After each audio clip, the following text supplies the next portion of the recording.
students? Great question, Marshall. Thank you for asking that. I was hoping in a school, in a district like this, I would get that. Marshall wants to, can I paraphrase? Marshall wants to know why school vouchers are not good for economically disadvantaged students. In other words, why in the world are you against vouchers for poor children? After all, don't they deserve choices? Don't they deserve to go to a quality school? Yeah, they do. Let me tell you why I'm opposed to it. I am a very strong supporter of choice across the board.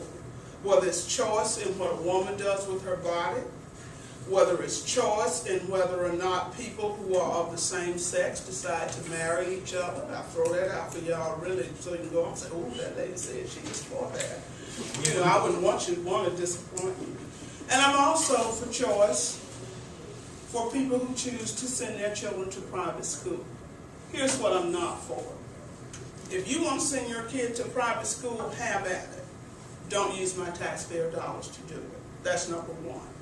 And this business of, well, poor kids deserve to go to a great school, yes, they do. That's why we have a public education system.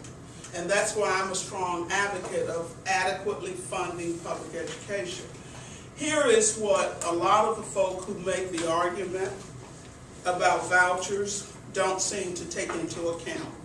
South Carolina is a very rural state. You all are blessed and highly favored here in Lexington County that you've got a wonderful school like Dutch Fork that you can come to. Let me talk to you about schools in my district and the district of some of the people who work with me at the State House. It sounds great on paper to say, give parents vouchers and let their kids go to a public school. Here are some of the challenges with that approach. Number one, private schools, most of them will say to you, we don't want anybody to be able to come in here. They want to cherry pick, and by cherry pick I mean they want the brightest, okay? And because they are private schools, they are not held to the same standards that Dutch Fork High School and other public schools are held to. What am I saying? Ms. Payne is able to be in here to teach y'all because she is certified by the state. She has credentialing that she's gone through. Y'all have to take the PASS test, and you have to do all of the things that those of us who serve downtown have put into law. Guess what? Private schools don't do that. They don't have to adhere to those standards. They can have teachers who are not certified. Their students don't have to take the PASS test, okay? Here and at other public schools, they are required by law to report incidents.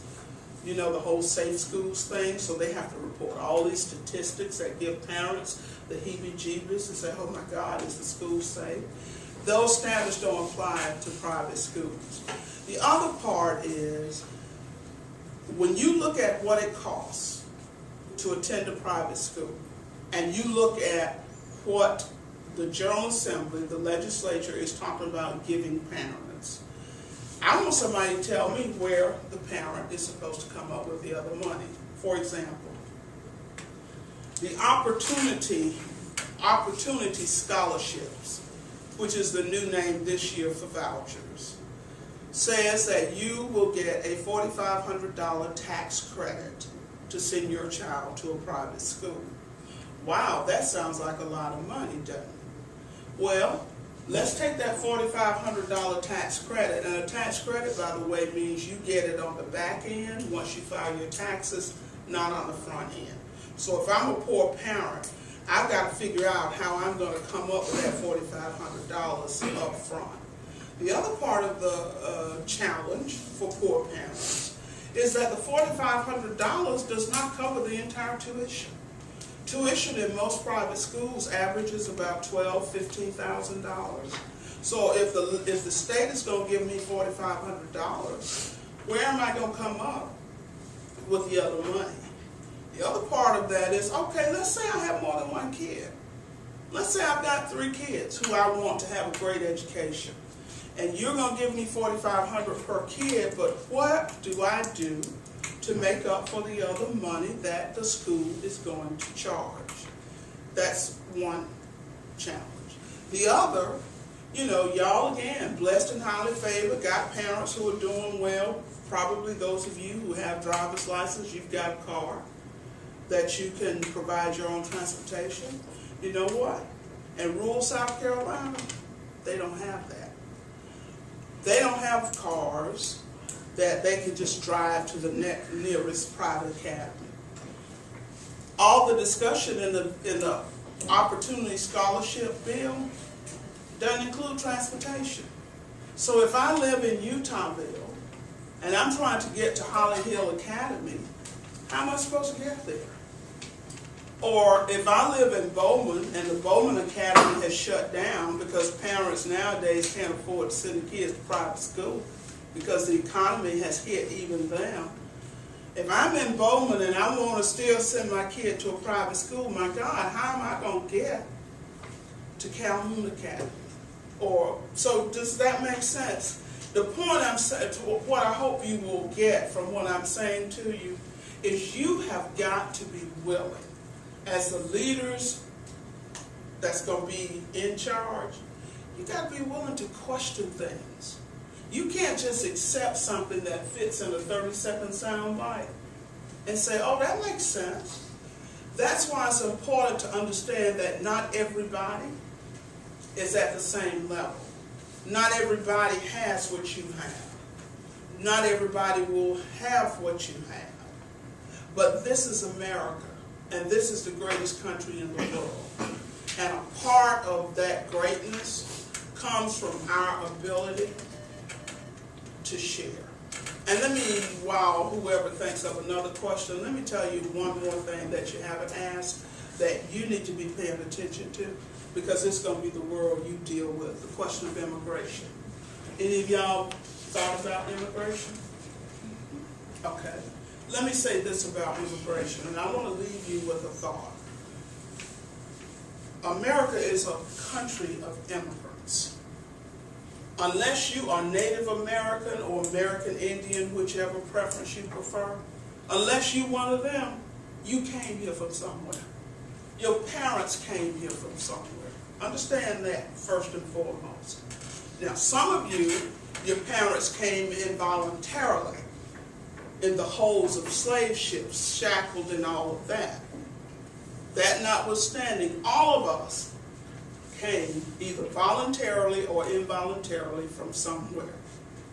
The only indigenous people were the Indians. And when Christopher Columbus, drunk as Cooter Brown, stumbled upon the shore, sorry, he didn't discover this. They told him where he was. That's real history. Okay? When homeboy stumbled up here, drunk as he could be, and the Indians, because they are good people, said, hey, Bo, told him where he was. Think about this as you listen to your parents talk about immigration. This is the question I want you to think about. What if the Indians, when Chris stumbled up to him, what if they had said to him, where's your green card? Show me your green card. Think about that. Think about what kind of world we would be in this country if the Indians had asked Christopher Columbus for his green card.